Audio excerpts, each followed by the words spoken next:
사랑하는 영락교회 지체들에게 주 안에서 평화 인사를 전합니다. 오늘은 2025년 3월 14일 금요일입니다. 오늘의 묵상 본문은 마태복음 12장 15절로 21절까지의 말씀입니다. 오늘 본문 말씀 15절부터의 말씀은 이렇게 시작합니다. 예수께서 아시고 거기를 떠나가시니 많은 사람이 따르는지라 예수께서 그들의 병을 다 고치시고. 예수께서 아시고 14절의 말씀을 받은 것이죠. 바리새인들이 어떻게 예수를 죽일까 의논했다. 안식일날 아픈 사람, 성전 앞에서 고통받고 있는 사람을 고쳐주었다고 지금 종교인들이, 바리새인들이 예수님을 죽일 것을 공모하고 있는 겁니다. 예수님이 아시는 거죠. 그리고 떠나가시는 겁니다.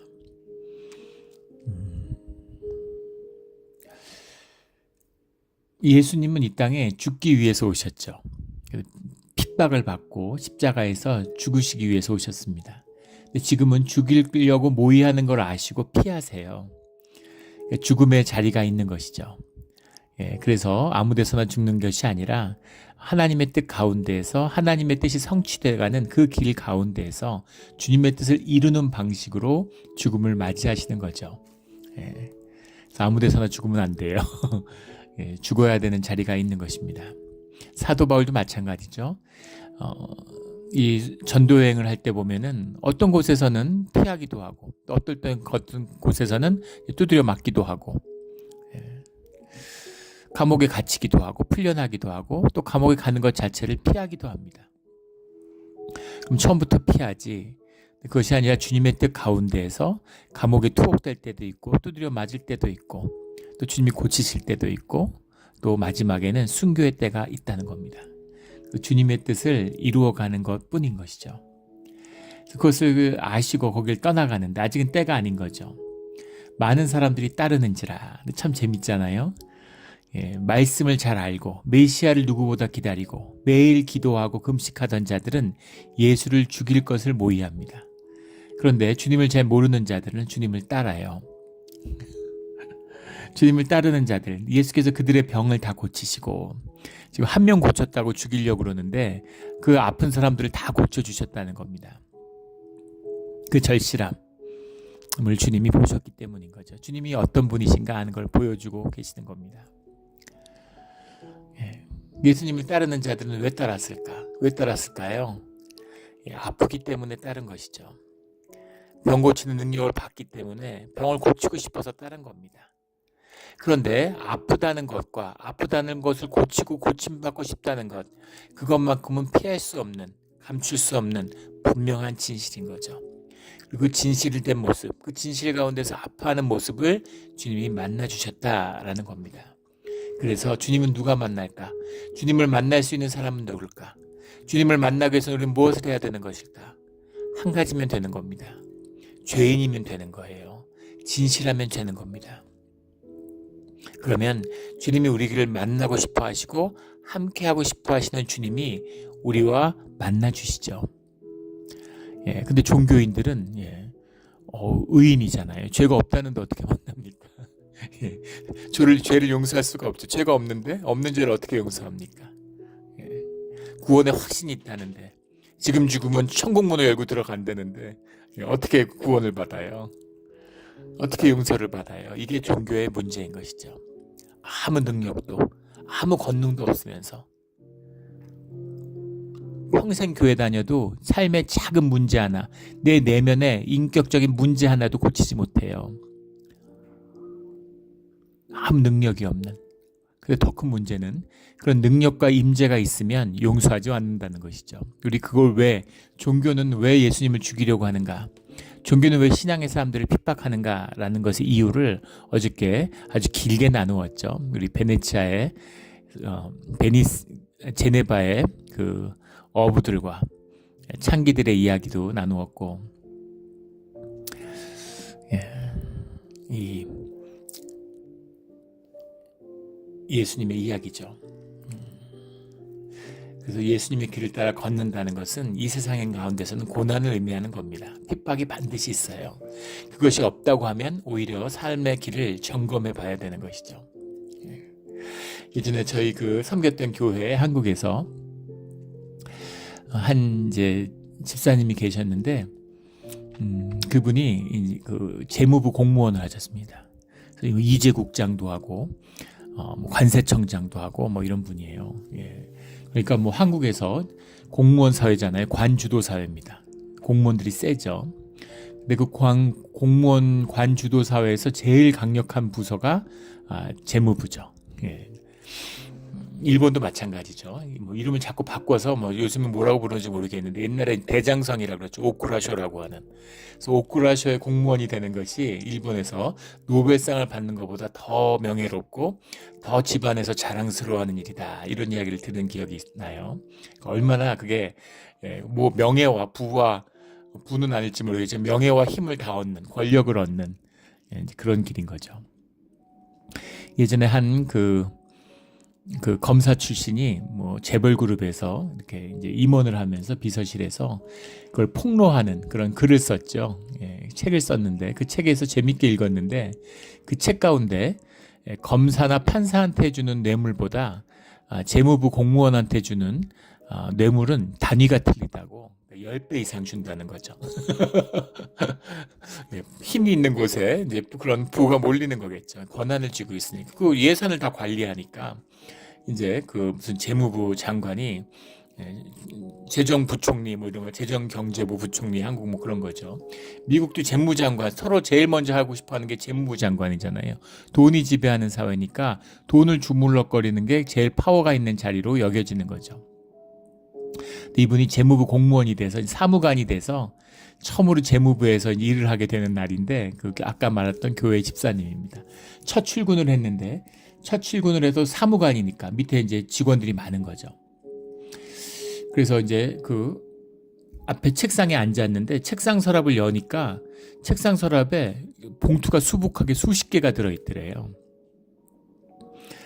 그래서 그 봉투를 이렇게 다 이게 뭔가 그러고 책상 위로 다 꺼내갖고 봉투가 수북히 쌓였답니다.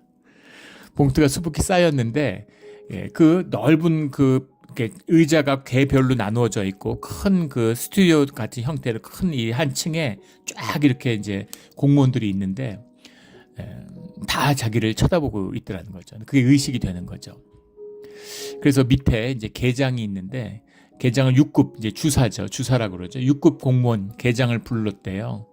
그래서 계장님 이게 뭡니까 하고 물어보는데 그런 분들은 이제 그 당시에는 그분은 이제 옛날 분이니까 그 60년대 얘기입니다. 60년대 초의 얘기인데 일제시대 때부터 그 재무부에서 공무원을 한 아주 잔뼈가 굵은 그런 분들이라는 거죠.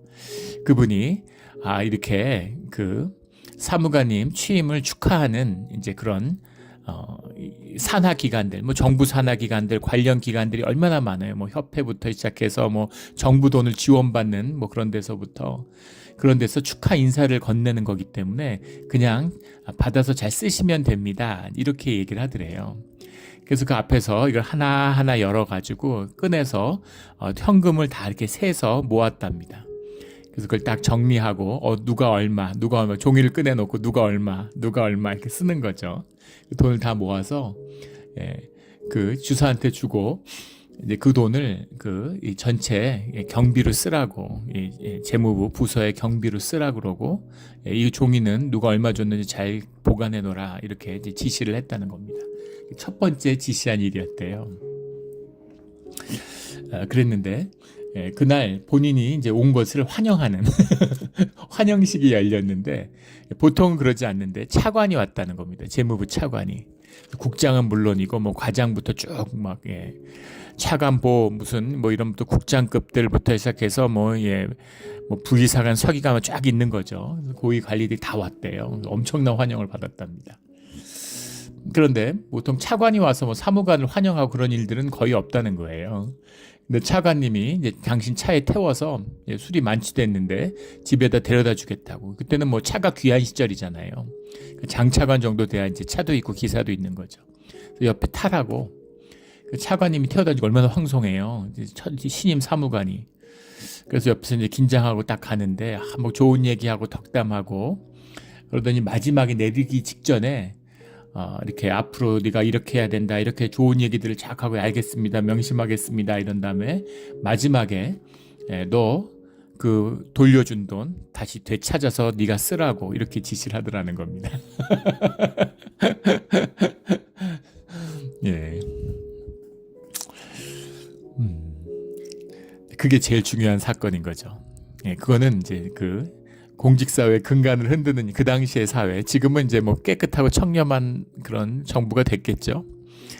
예, 근데 그 당시의 공직사회에서는 그 공무원의 근간을 흔드는 일인 거예요. 가장 큰 위협입니다. 그러니까 차관이 출동한 거죠. 차마 장관이 나올 수는 없고 차관이 출동을 한 겁니다. 그렇게 공직생활을 시작했다 그래요. 예.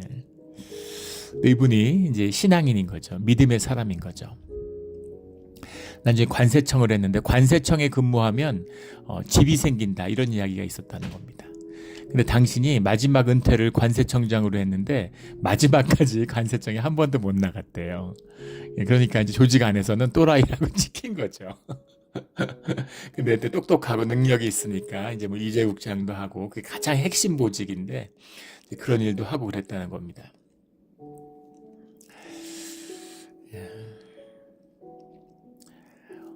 다 뇌물을 먹어요. 그런데 뇌물을 안 먹는 사람이 있으면 다 나쁜 사람이 되는 거죠. 그게 진실의 힘입니다. 근데 안 먹는 게 맞는 거잖아요. 봉급으로 살아가는 게 맞는 거잖아요. 그러니까 그런 것이죠. 진실을 산다는 것. 이게 가장 어쩌면 쉬우면서 가장 어려운 일일 수 있는 겁니다. 그래서 이 신앙이라고 하는 것, 주님의 은혜와 주님의 이적을 만나게 되니까 종교인들은 예수님을 죽이려고 하는 거죠. 근데 오직 진실한 사람들, 아픈 사람들, 말씀도 모르고 대부분 히브리어도 모르고 성경을 읽을 줄도 모르고 그리고 들어본 적도 없는 사람들도 많았겠죠. 그런 사람들은 예수님을 따라서 병을 고침을 받는 것입니다.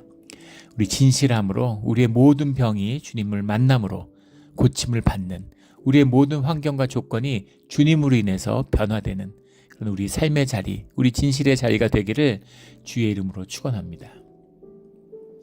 병을 다 고쳐주셨는데 16절에 자기를 나타내지 말라 경고하셨으니, 병 고치러 오신 게 아니죠. 아직 가야 할 길, 이루어야 할 길이 있는 겁니다. 이것은 또 중요한 건 하나님의 뜻, 주님이 주시는 말씀을 이루어가는 과정이다라는 것을 분명히 이어지는 절에서 말씀하고 계세요. 주님이 이는 선지자 이사야를 통하여 말씀하신 바, 그리고 이 성경 가운데 주님의 말씀이 증거됩니다. 말씀은 말씀으로 증거된다라고 하는 것을 주님이 직접 보여주시는 거죠. 이것이 우리와 함께하는 말씀의 비밀입니다. 성경 구절 암송하고 성경 공부하는 이야기가 아니에요. 주님의 음성을 말씀을 통해 듣는 것입니다. 마귀도 말씀을 이용해요. 마귀가 예수님을 성전에서 시험하는데 하나님의 말씀을 인용해요. 전직 천사들이잖아요. 주님의 말씀을 누구보다 잘 알고 있는 거죠. 그런데 그것은 아무 의미가 없습니다. 왜냐하면 마귀가 전하는 이야기일 뿐이기 때문인 거죠. 바리새인들이 전하는 주님의 말씀이 무슨 의미가 있습니까? 우리 교회가 타락해서 말씀이라 그러면 무슨 설교인 줄 알아요. 설교가 아니죠. 설교에 담기는 주님의 말씀이 있어야 되는 겁니다. 또 그 설교를 통해서 주님의 말씀을 받는, 말씀을 듣는 그런 믿음의 사람들이 있어야 되는 겁니다. 그래야 예배가 되는 것이죠. 주님이 말씀을 삶으로, 말씀이 육신이 되신 그 모습을 그대로 보여주고 계시는 거죠. 18절에 보라 내가 택한 종 곧 내 마음에 기뻐하는 바 내가 사랑하는 자로다. 내가 내 영을 그에게 줄 터이니 그가 심판을 이방에게 알게 하리라. 주님이 오신 것이 이 땅을 향한, 악을 향한 주님의 심판이시다 라는 뜻입니다. 주님의 마음에 기뻐하는, 주님과 하나 된 삼위의 하나님이 하나 되시는 그 모습을 세례 때부터 보여주셨죠. 성령이 함께하며 하나님이 기뻐하는 말씀이 함께하는 그 자리, 예수님이 육신을 입어서 이 땅 가운데 주님의 말씀을 선포하고 계시고 그 말씀을 삶으로 그 말씀이 성취되고 있는 것이죠. 지금 18절부터 20절까지 21절까지 인용되고 있는 말씀은 우리가 너무나 잘 아는 이사야 42장의 말씀이죠. 이사야서의 말씀을 보면 39장까지는 심판의 말씀이 나와요. 그리고 40장부터 55장까지는 회복의 말씀입니다. 55장부터 66장까지는 주님의 꿈에 관한 말씀이죠. 주님의 꿈, 하나님 나라의 꿈. 그 말씀이 이 바빌론에 돌아온 자들에게, 남은 자들에게 선포되는 말씀입니다. 근데 정말 안타까운 것은 주님과 하나가 될 수 있는 절호의 찬스잖아요. 그런데 남은 자들이, 놀랍게도 돌아온 자들이 주님의 말씀과 하나 되고 말씀의 전통 가운데 쓰는 것이 아니라 다시 성전을 지은 가운데 유대교를 회복하려고 하는 겁니다. 주님이 이제 유대인들, 이 성전 유대교화는 끝났다. 더 이상 성전은 나하고 아무 상관없다라는 것을 선포하시는 말씀이 말라기죠. 말라기로 구약은 끝나게 되고 주님의 말씀의 임재는 떠나는 겁니다. 그리고 예수님이 오실 때까지 침묵의 시간, 암흑의 시간이 계속되고 있는 거죠. 그런데 그때가 바로 회당 유대교의 전성시대예요. 유대인들의 무슨 욤 키프로부터 시작해서 유대의 주요 명절들 이런 것들 전부 그 시대에 이야기들이죠. 안타까운 이야기입니다. 안타까운 이야기예요. 그래서 주님과 함께하는 것이 왜 이렇게 어려울까?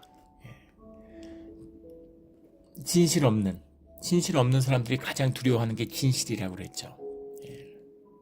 거짓으로 살았기 때문에 거짓의 권세가 꺾여요. 근데 문제는 나도 거짓의 권세와 합류해서 거짓의 권세 가운데 살았다는 겁니다.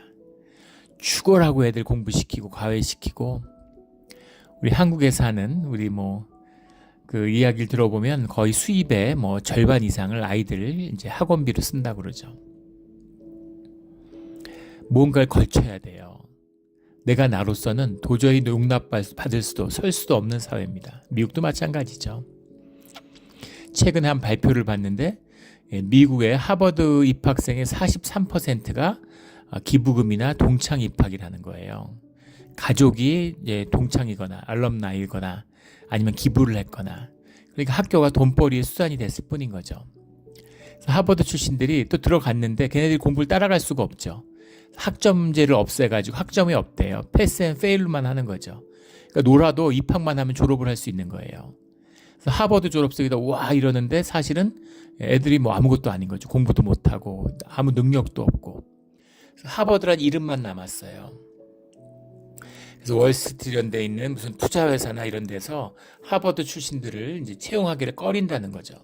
얘가 어떻게 하버드에 들어가는지 알 수 없고, 설령 들어갔다 하더라도 4년 동안 공부를 거의 안 했을 거라고 보는 거죠. 그런 겁니다. 씁쓸한 이야기죠. 씁쓸한 이야기예요. 자, 그런데 하버드에서 뽑아준다 그러면 자식 안 보낼 부모가 있겠습니까? 그런 거죠. 그래서 세상에 거짓을 쌓아올렸는데 그 거짓이 무너지는, 그 모든 거짓이 무너지는 분명한 하나가 진실이죠.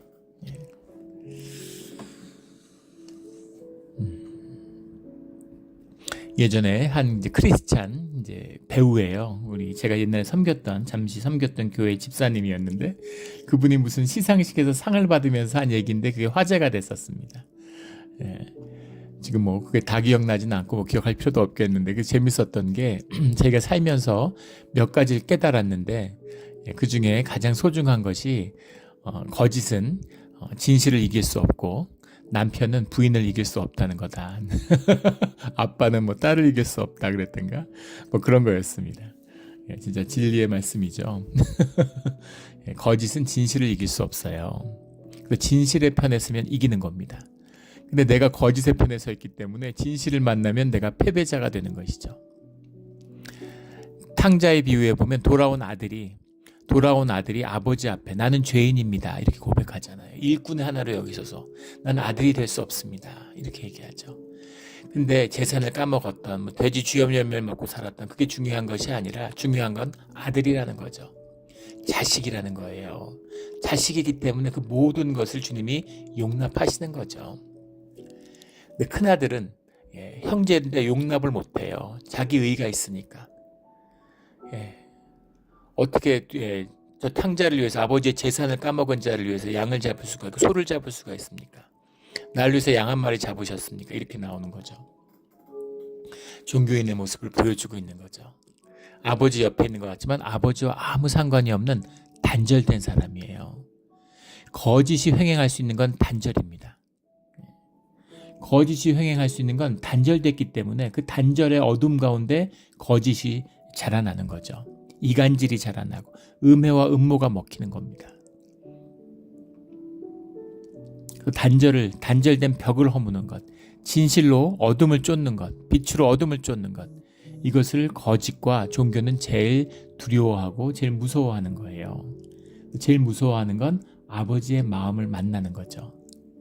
아버지의 마음을 만나면 모든 것이 녹고 풀어지고 무너지게 돼 있습니다. 두려운 거예요. 예전에도 여러 번 나누었죠. 기억하시는 분들 계실 겁니다. 제가 섬겼던 교회 장로님인데 어렸을 때 아버지가 일찍 돌아가셔가지고 유복자가 된 거죠. 그러니까 어머니가 이렇게 태어난 아기를 젖먹이 아기를 두고서 재가를 한 겁니다. 제일동포한테 재가를 내서 요즘하고 다르죠. 일본으로 떠났기 때문에 이제 볼 일이 없는 거죠. 그래서 어머니 얼굴을 전혀 모르고 기억도 못하는 겁니다. 할아버지 할머니가 당신을 키웠는데 얼굴도 모르는 어머니 욕을 매일 들었다는 거죠. 인정머리 없고 피도 눈물도 없고 남자한테 미쳐가지고 자기 자식 새끼를 버리는 XX 뭐 이런 식으로 X 이런 식으로 끊임없는 어머니에 대해서는 좋은 기억이 하나도 없는데 뭐 어머니 얼굴도 모르고 아무 추억이 없는데 나쁜 얘기만 평생 듣고 증오를 키워야 된다. 어머니를 미워해야 된다. 이런 소리를 듣고 자란 거죠. 근데 이제 그분이 이제 공부를 잘하고 똑똑하고 이래서 나중에 뭐 이제 교수님이 돼서 있는데 30이 넘었는데 제가 했던 남편을 앞세우고 어머니가 돌아온 겁니다. 돌아온 어머니를 만났는데 어머니를 처음 만나는데 얼마나 그렇겠어요. 뭐 어머니에 대한 기억이 있습니까? 뭐가 있습니까? 정이 있습니까? 근데 어머니를 처음 만나는 순간 아무 문제가 없다는 것을 깨달았대요. 어색하지도 않고 이상하지도 않고 놀라운 건 한 번도 어머니를 만난 적이 없는데 어머니를 그리워하고 살았구나. 내가 평생 어머니가 그리웠구나 하는 것을 만나는 순간 알았다고 그러시더라고요. 그리고 평생 어머니를 미워하라고 들었지만 어머니를 내가 좋아하는구나. 어머니를 사랑하는구나. 어머니를 그리워했구나 라는 걸 알고 어머니를 만나서 행복하구나 하는 걸 그때 처음으로 느끼셨다는 겁니다. 그게 어머니와 자식의 관계죠. 아버지를 만나는, 어머니를 만나는 그거예요. 아버지의 가슴을 만나면 아무 문제가 없는 겁니다. 만나지 못한 사람들이 뭐 복잡한 소리 하고 뭐 하나님이 이렇고 저렇고 이건 어떻게 하고 뭐 믿지 않았는데 죽으면 천국을 갔을까요 못 갔을까요 이런 온갖 궁금증들이 난무하는 거죠. 아버지의 가슴을 만나면 성전 앞에서 고통스러워하고 있는 손 마른 자를 고친 것이 왜 문제가 되겠어요. 아버지의 가슴을 모르니까 종교가 기득권이 되니까.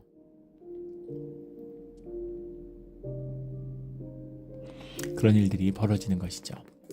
근데 그 진실의 종, 주님이 그 모든 그 거짓을 무너뜨리는 이 땅을 심판하고 공의를 세우는 사랑과 자비의 아버지의 가슴, 그 메시아가 이 땅에 오신다는 겁니다. 근데 그는 하나님의 영이 함께하며 그의 심판을 공의를 세상 가운데 선포하는 자다 이런 말씀이죠. 19절에 그는 다투지도 아니하며 들레지도 아니하리니 다투다라는 말이 에리스라는 말인데 뭐 영어 번역에는 뭐 스트라이브, 디스코드 이렇게 썼어요. 디스코드 코드가 안 맞는다 이런 말 하잖아요. 디스코드, 스트라이브 다투지 않아요. 주님은 메시아는 마귀와 다투지 않습니다. 영적 전쟁이 있죠. 굉장히 중요한 것이지만 그거를 예수님이 무슨 성령이 마귀와 싸우는 것으로 착각하는 분들이 있어요. 빛은 어둠과 싸우지 않습니다. 빛이 드러나면 어둠은 도망가는 거예요. 사냥꾼이 나타나면 사자가 나타나면 멧돼지는 그냥 도망가는 겁니다. 싸우지 않아요. 우리는 그 조작된 그 동물 다큐를 하도 많이 봐서 정글에서 맨날 싸우는 줄 알지만 그걸 찍기 위해서 뭐 6개월씩 1년씩 정글에 매복해 있다는 거 아니에요. 심지어는 조작해서 싸움을 붙이기도 한다는 거죠. 예. 특정 이 지역에 밀어놓고서 절대 안 싸워요. 예. 다투지도 아니하며. 근데 하물며 예, 성령님이 주님이 오셨는데 무슨 마귀와 다투겠습니까? 말도 안 되는 소리인 거죠. 다투지 않습니다. 들레지도 아니하더니 이런 표현 들어보셨습니까? 들레다라는 말. 예, 들레다, 예, 들레지 마 이런 말인데 예, 들레다라는 말은 이제 국어사전을 찾아보면 마음이 쿵쿵거리고 마음이 심장이 쿵닥쿵닥 뛰는 그런 거. 예, 아니면 시끄럽게 시장 같은 시끄럽게 시끄러운 소리 뭐 이런 걸 이제 들레는 소리다. 들레지 마라 이런 거 조용히 해라 뭐 이런 말이죠. 가슴이 뛰는 소리 뭐 이런 걸 들레다라고 하는데 흔히 쓰지 않는 말인 것 같아요. 저는 성경 위에서는 들어본 적이 없는 것 같습니다. 들레지도 아니하리니 들레다라는 말은 원문은 크라우게라는 말인데 크라우게라는 말의 영어 번역을 보면 뭐 cry out, shout 뭐 이렇게 썼는데 이 표현이 맞는 표현인 거죠. 예, 울부짖고 막 슬퍼하고 이게 무슨 얘기예요? 현상에 연연하지 않는다는 얘기죠. 본질의 길을 가는 사람, 본질을 붙잡은 사람이기 때문에 현상에 연연하지 않아요. 예, 그래서 뭐 현상 중에 현상이 뭐예요? 현상의 가장 첨단이 주식이죠.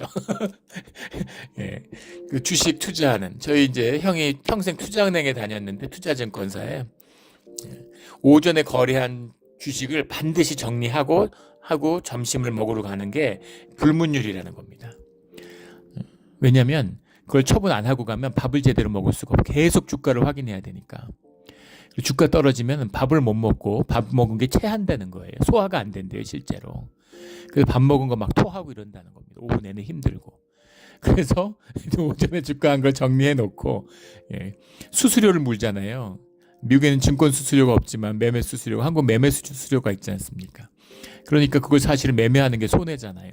그렇게 이유 없이. 하지만 매일 정리해놓고 밥을 먹어야 되는 거죠. 소화가 안 되고 밥을 제대로 먹을 수가 없으니까. 이제 그런 거예요. 예.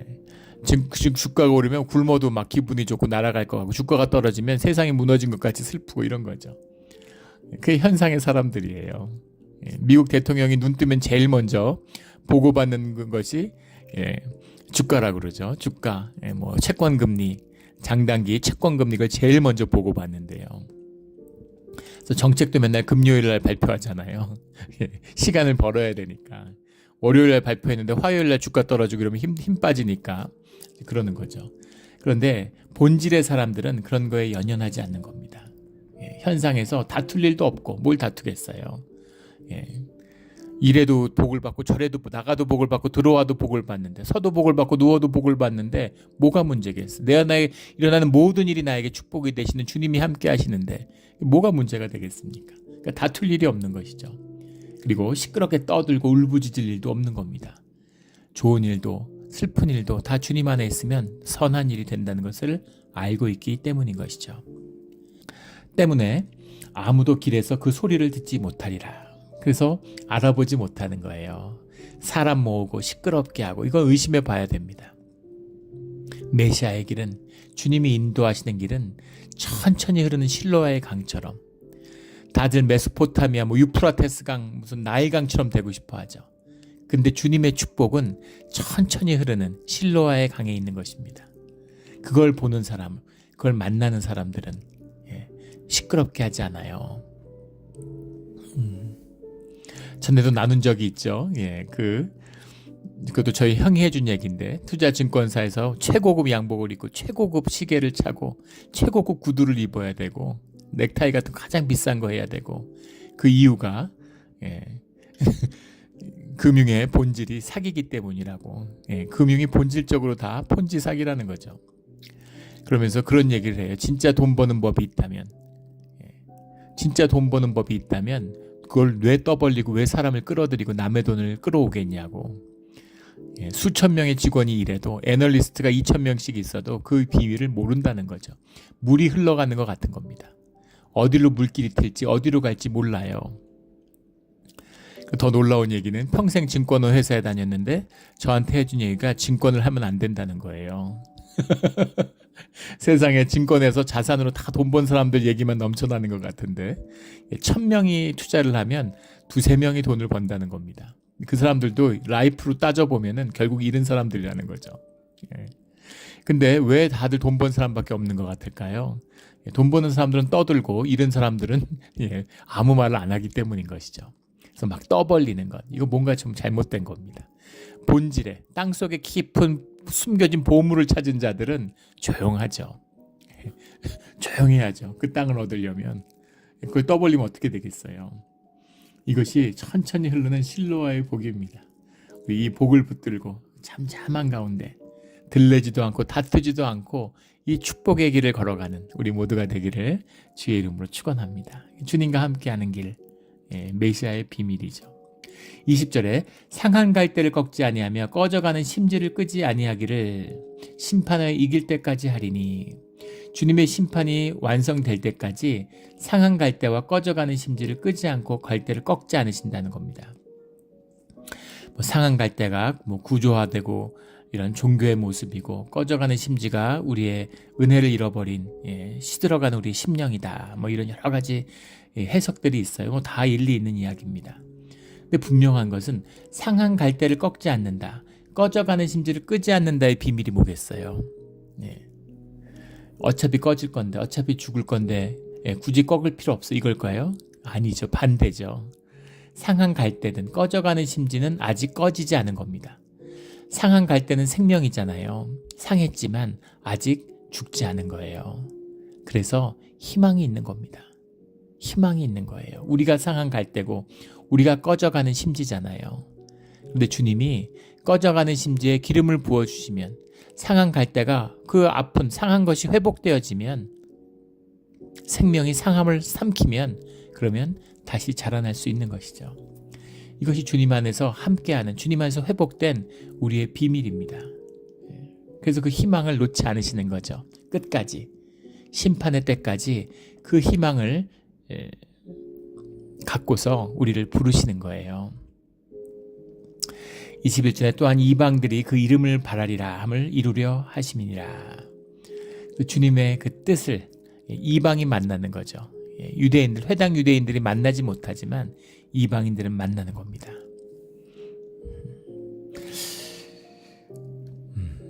스승과 제자가 있는데, 제자가 어느 날 이런 질문을 합니다. 제자도 아주 대단한 제자죠. 사랑이 무엇입니까? 라고 물어봐요. 아주 본질적인 질문을 하는 겁니다. 사랑은 뭘까요? 사랑은 무엇입니까? 이렇게 제자가 물어봅니다. 스승이 답을 하죠. 두려움이 없는 것이다. 두려움이 없는 것이다, 사랑은. 이렇게 답을 합니다. 그래서 제자가 다시 질문합니다. 그럼 우리는 무엇을 두려워하고 있는 겁니까? 우리는 무엇을 두려워합니까? 라고 물어보자 스승이 답합니다. 우리가 두려워하는 건 사랑이지. 이렇게 이야기하는 거죠.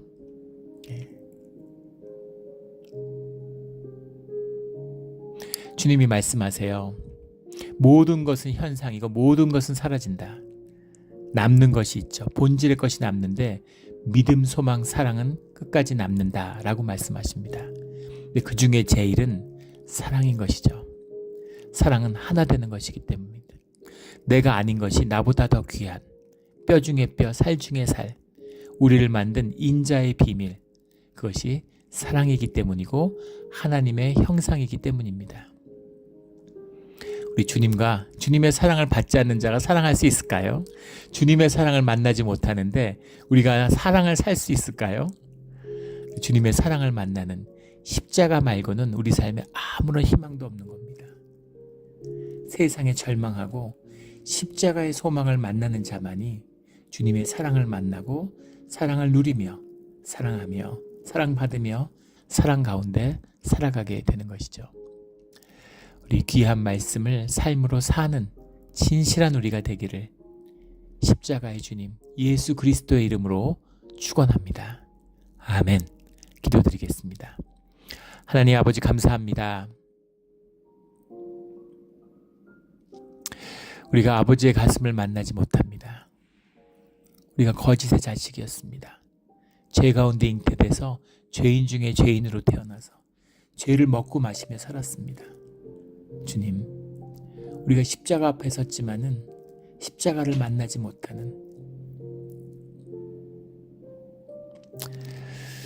우리를 위해서 피 흘려 주시는 주님의 죽음이 헛되지 않는